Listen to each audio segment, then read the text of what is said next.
بسم اللہ الرحمن الرحیم۔ نفحۃ العرب کا پہلا باب ہے فی النثر، سبق نمبر 39 میں خوش آمدید۔ آج کے سبق کے اندر بھی ہم الکنایۃ و اذن پڑھیں گے۔ عبارت دیکھ لیں۔ وَدَخَلَ مَوْلَى الطَّائِّ عَلَى ابْنِ السَّرِّجِ يَعُودُهُ فِي مَرَضِهِ فَأَنشَدَ شِعْرًا يَقُولُ فِيهِ فَأُقْسِمُ إِن مَنَّ الْإِلَٰهُ بِصِحَّةٍ وَنَالَ السَّرِّجَّ ابْنَ السَّرِّجِ شِفَاءُ لَا أَرْتَحِلَنَّ الْعِيسَ شَهْرًا بِحَجَّةٍ وَيُعْتَقُ شُكْرًا سَالِمٌ وَجَفَاءُ فلما خرج من عنده قال اصحابه والله ما نعلم عبدك سالما ولا عبدك جفاء فمن اردت ان تعتق قال هما هرتان عندي والحج فریضة واجبة فما علی في قولی شیء ان شاء اللہ۔ ترجمہ دیکھ لیں۔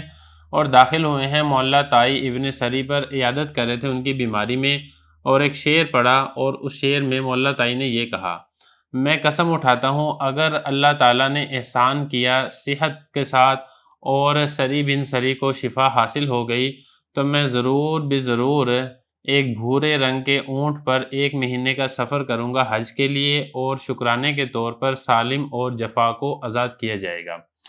جب وہ نکلے ان کے پاس سے تو ان کے ساتھیوں نے کہا: اللہ کی قسم ہمیں معلوم نہیں ہے تمہارے کسی غلام سالم کا، اور نہ ہی ہم تمہارے غلام جفا کو جانتے ہیں، آپ نے کس کا ارادہ کیا ہے آزاد کرنے کا؟ مولا طائی نے کہا کہ وہ دونوں میری بلیاں ہیں اور حج میرے اوپر فرض واجب ہے، نہیں ہے مجھ پر کوئی چیز لازم میرے اس قول میں اگر اللہ نے چاہا۔ عبارت اور ترجمہ ہو چکا ہے، اب چلتے ہیں اس کی لغوی صرفی تحقیق کی طرف۔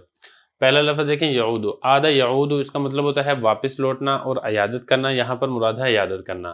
من یمن، اس کا مطلب ہوتا ہے احسان کرنا، اسی سے یہ واحد مذکر غائب فی الماضی معلوم کا صیغہ ہے، یعنی اگر اللہ تعالیٰ نے احسان کیا۔ اور اس کے بعد آگے لفظ دیکھیں نال ینالو، اس کا مطلب ہوتا ہے حاصل کرنا، نال ینالو نیلن۔ اور اس کے بعد اگلا لفظ دیکھیں شفاؤن، شفا یشفی، شفا باب اس کا ضرب یضرب آتا ہے اور اس کا مطلب ہوتا ہے شفا یابی۔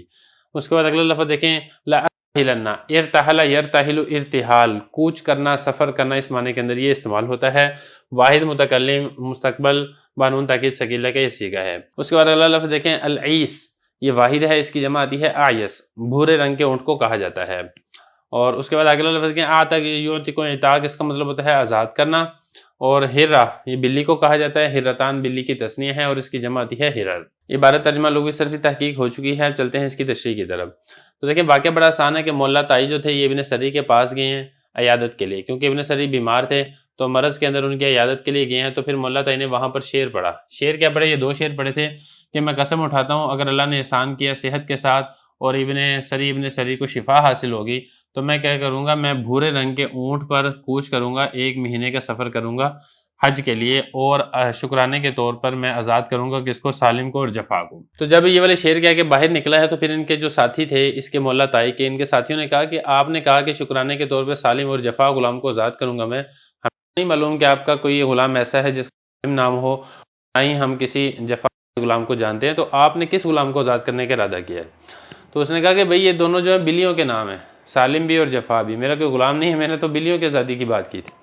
اور باقی رہا جو میں نے یہ کہا تھا کہ میں حج کروں گا لازمی طور پہ، تو حج تو پہلے میرے اوپر فرض ہے، واجب ہے، حج تو میں نے کرنا ہی کرنا ہے، تو لہٰذا یہ جو شعر میں نے کیا، اس شعر کی وجہ سے کوئی ایسی چیز میرے اوپر واجب نہیں ہوئی ہے جو کہ میرے اوپر پہلے واجب تھی۔